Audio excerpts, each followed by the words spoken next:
সয়াবিনকে এইভাবে chilli soya বানিয়ে নিয়ে তার সাথে ফ্রায়েড রাইস হোক বা রুটি পরোটা যার সাথেই খাবেন না কেন একদম কিন্তু চিলি চিকেনেরই স্বাদ পাবেন। আমি এখানে 10 টাকার দামের একটা প্যাকেট নিয়েছি, তাতে কিন্তু অনেকটাই চিলি সয়া তৈরি হয়ে গেছে।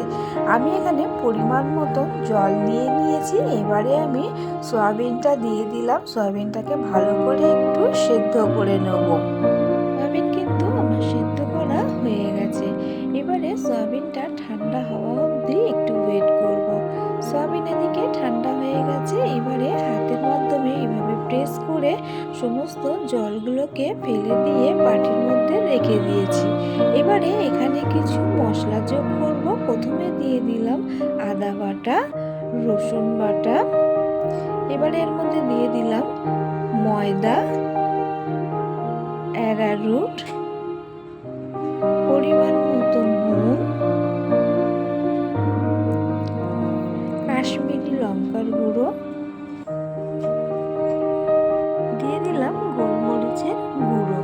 এবারে কিছু সস দেবো। প্রথমে দিয়ে দিলাম চিলি সস, এবারে দিলাম টমেটো সস, এবারে দিয়ে দেবো সোয়া সস। সমস্ত সস মশলা দেওয়া কমপ্লিট হয়ে গেছে। এবারে একটা ডিম আমি ফাটিয়ে রেখেছিলাম, দিয়ে দিলাম এর মধ্যে। ডিম দেওয়া হয়ে গেছে। এবারে এই সমস্ত উপকরণগুলোকে ভালো করে সয়াবিনের সাথে মিশিয়ে নেব, নিয়ে এটাকে ঢাকা দিয়ে রেখে দেবো। ঢাকা খোলার পরে এটা দেখতে পাচ্ছি সমস্তটা ভালো মতনই কিন্তু আমার ম্যারিনেট হয়ে গেছে। এবারে এখানে যে সমস্ত জিনিসগুলো আমি দেব সেগুলো এখানে রেখে দিলাম। এক এক করে এগুলোকে আমি কেটে নেব। এখানে নিয়েছি ক্যাপসিকাম, কাঁচা লঙ্কা, পেঁয়াজ আর পেঁয়াজ কলি। ক্যাপসিকামটাকে এইভাবে আমি টুকরো করে নিয়েছি। নিয়ে এবারে যে ক্যাপসিকামের দানাটা আছে সেটা ফেলে দিলাম। দিয়ে এবারে ক্যাপসিকামটাকে কিউব আকারে কেটে নেব। বন্ধুরা, যদি আজকের এই ভিডিওটি আপনাদের ভালো লেগে থাকে তাহলে অবশ্যই একটা like, comment, share and subscribe করতে ভুলবেন না। যারা আমার চ্যানেলে নতুন আছেন তাদের কাছে অনুরোধ রইল চ্যানেলটিকে সাবস্ক্রাইব করে পাশে থাকার জন্য। আর যারা আমার চ্যানেলে সাবস্ক্রাইব করে রেখেছেন তাদের কাছে অসংখ্য ধন্যবাদ। চলুন এবারে শুরু করা যাক। এদিকে ক্যাপসিকামগুলো কিন্তু আমার সমস্তটাই কাটা হয়ে গেছে। এবারে এইগুলোকে একটা প্লেটে আমি রেখে দেব। এবারে পেঁয়াজটাকে আমি দুদিকে মুখ কেটে এবারে পেঁয়াজটাকে মাঝখান থেকে আমি ফালি করে নেব। নিয়ে একটা পেঁয়াজকে আমি 4 টুকরো করে নেব। এইভাবে আমার মুখগুলো কাটা হয়ে গেছে। এবারে মাঝখান থেকে কেটে নিলাম। নিয়ে আবারও আমি এটাকে মাঝখান থেকে কেটে ছালটাকে ছাড়িয়ে নেব। নেওয়ার পরে এবারে পেঁয়াজটাকে এইভাবে কেটে এর যে পাপড়িগুলো আছে সেগুলোকে এইভাবে আমি ছাড়িয়ে নিলাম। সয়াবিনটাকে এইভাবে পকোড়ার মতন করে ভেজে নিয়ে করলে কিন্তু একদম চিলি চিকেনের মতনই স্বাদ আসবে। খেতে কিন্তু দারুণ হয়। বাড়িতে একবার হলেও করে খেয়ে দেখার অনুরোধ রইল। সয়াবিনটা এমনভাবে ম্যারিনেট করতে হবে যেন এটা ড্রাই মতনই থাকে। খুব একটা পাতলা হলে তাহলে কিন্তু তেলে দেওয়ার সাথে সাথেই মশলাগুলো সমস্তটাই ছেড়ে যাবে আর শুধু সয়াবিনটাই দেখা যাবে। তাতে কিন্তু পকোড়ার টেস্টটা ভালো আসবে না বা পকোড়াটাও কিন্তু ভালো ভাজা হবে না।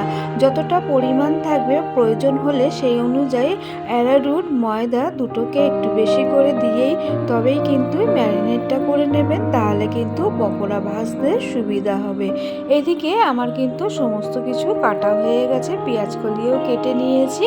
এবারে এখানে আমি একটা লঙ্কা এইভাবে 4 টুকরো করে নেব। লঙ্কাটা একটু ঝাল আছে, আপনারা ঝাল যেমন খাবেন সেই অনুযায়ী ঝাল দিয়ে দেবেন। আমি এখানে খুব একটা কাঁচা লঙ্কা দিলাম না, কারণ এটা ঝাল ছিল। আমি এই দুটো লঙ্কাকেই 8 টুকরো করে দিয়ে দিলাম। এবারে চলুন পকোড়াটা ভেজে নিই। কড়াই বসিয়ে দিয়েছি, দিয়ে দিলাম পরিমাণ মতো সাদা তেল। তেলটা ভালো করে গরম হয়ে গেলে তারপরে আঁচটা কমিয়ে দিয়ে একে একে এবারে আমি সয়াবিনগুলোকে দিয়ে দেবো।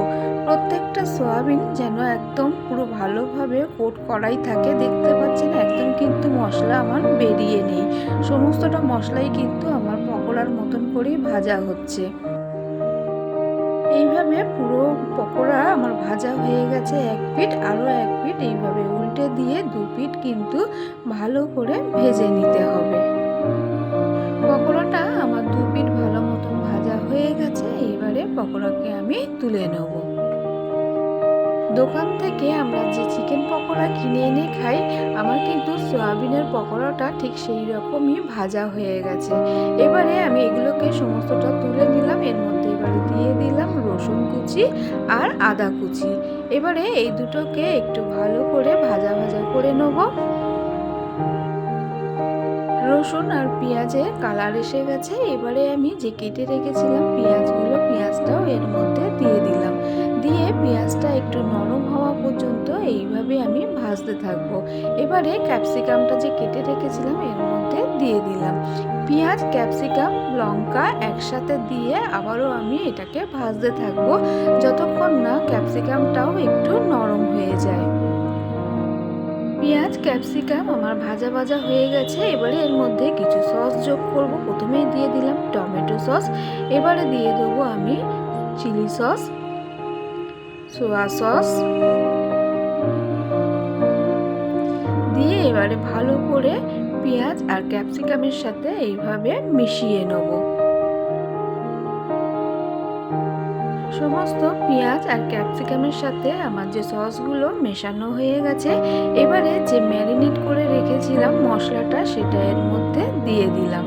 দিয়ে এবারে গ্রেভিটাকে ভালো করে পেঁয়াজ আর ক্যাপসিকামের সাথে কষাতে থাকবো।